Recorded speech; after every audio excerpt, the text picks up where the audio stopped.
ఎందుకే బాధపడతావు? ఆ వైశాలి వాళ్ళ సంగతి మనకు తెలిసిందే కదా. వాళ్ళెవ్వరిని ప్రశాంతంగా ఉండనివ్వరు, వాళ్ళు ప్రశాంతంగా ఉండరు. చాలా ఇబ్బందిగా అనిపించిందిరా. అసలు పర్సనల్ విషయాల్లోకి రావడానికి వాళ్ళెవరు? రిలేషన్ ఉంటే ఉండొచ్చు, అలాని ప్రతి విషయంలో ఇన్వాల్వ్ అవుతారా? వాళ్ళకెప్పుడు ఎవరో ఒకరిని ఏదో ఒక విషయంలో ఇబ్బంది పెట్టడం అలవాటు. నన్నేదో చేయాలని చూస్తారు, లేదంటే విజయన్ ఏదో చేయాలని చూస్తారు. ఇప్పుడు నీ మీద వాళ్ళ దృష్టి మళ్ళిందన్నమాట. రే, ఆ గొడవ సంగతి పక్కన పెట్టేసి వర్ష మీద నీ అభిప్రాయం చెప్పు. నా అభిప్రాయం ఏముందక్కా, తను నన్నన్నందుకు కాదు, వరుణ్ ఎంత బాధపడుంటాడు. రే వరుణు, ఎరా నీ గురించి విడిచిపెట్టేసి ఆ పాప గురించి ఆలోచిస్తాండవే. అవునక్కా, వాళ్ళలా నోటికొచ్చినట్లు మాట్లాడితే ఎలా ఉంటుంది చెప్పు? వినటానికి నాకే ఇబ్బందిగా అనిపించింది. అలాంటిది తనెందుకు ఫీల్ అవ్వడు? వాళ్ళు ఫీల్ అవుతారు, వీళ్ళు ఫీల్ అవుతారు, ఇవన్నీ పక్కన పెట్టేసి వాళ్ళు కావాలనే అన్నారు అనుకుందాం. వాళ్ళ విషయం వదిలేసి నీ మనసులో ఏముందో ముందది చెప్పరా. వర్ష నిన్ను ఇష్టపడుతున్నట్టు అనిపిస్తుందా ఏంటి?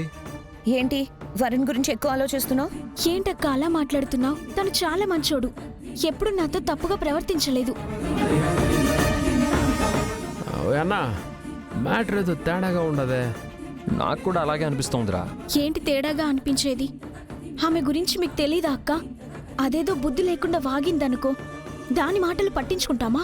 రేయ్, మన మధ్యలో మొహమాటమే ఉండదు. ఏదైనా ఉంటే నేరుగా చెప్పు. ఇదిగో నువ్వుగా నా పాపను ఏమైనా ఇష్టపడతా ఉండవా? అరే ఏంట్రా నువ్వు? అలాంటిది ఏం లేదని నేనే చెప్తున్నాను కదా. ఏమీ లేకపోవచ్చు, కానీ అవకాశం దొరికితే చిన్న విషయాన్ని కూడా పెద్దది చేసి రచ్చ చేయాలని వాళ్ళు చూస్తూ ఉంటారు. వాళ్ళ విషయంలో నువ్వు జాగ్రత్తగా ఉండాలి. అసలు వాళ్ళకెందుకు అనుమానం వచ్చిందిరా? ఆ విషయం చెప్పు. వాళ్ళకేం పని పాట లేదక్కా, అందుకే కావాలనే ఏదో ఒక గొడవ క్రియేట్ చేస్తూ ఉంటారు. ఇప్పుడు ఈ గొడవ మొదలు పెట్టారు. అంతే కదా, వేరే ఏం లేదుగా. అరే ఏముంటుందిరా, చెప్తే అర్థం చేసుకోరు. రేయ్, నీ మనసులో అలాంటిదేమన్నా ఉంటే ముందే చెప్పేసేయ్. వాళ్ళు వీళ్ళు మాట్లాడడం కాదు. వాళ్ళేదో వాగారని కాదు, ఆ ఇంట్లో పరిస్థితి చూస్తున్నావు కదా. ఒకరికి ఇద్దరం ఆ ఇంట్లో చేరాం. నువ్వైనా జాగ్రత్తగా ఉండు. అలాంటిది ఏదన్నా ఉంటే మీ కాకింకెవరికి చెప్తానురా. నిజంగా నా మనసులో అలాంటిది ఏమైనా వస్తే తప్పకుండా మీకే వచ్చి చెప్తాను, సరేనా? ఇదేం చిన్న విషయం కాదు. మనమే ఇంత బాధపడుతున్నావంటే మన ఇంటికి వచ్చిన వాళ్ళు ఇంకెంత బాధపడతారు? అరే మీరెవరు బాధపడుద్దురా. నిజంగానే లవ్ గివ్ ఏం లేదుగా? వీళ్ళిలా గుచ్చిగుచ్చి అడుగుతున్నారంటే అసలు తన మనసులో ఏముందో తెలుసుకుని దాన్ని బట్టి ఐ లవ్ యూ చెప్పేస్తాను. నిజంగా తనకు నా మీద ప్రేమ ఉంటే నేనే నాన్నతో మాట్లాడతాను.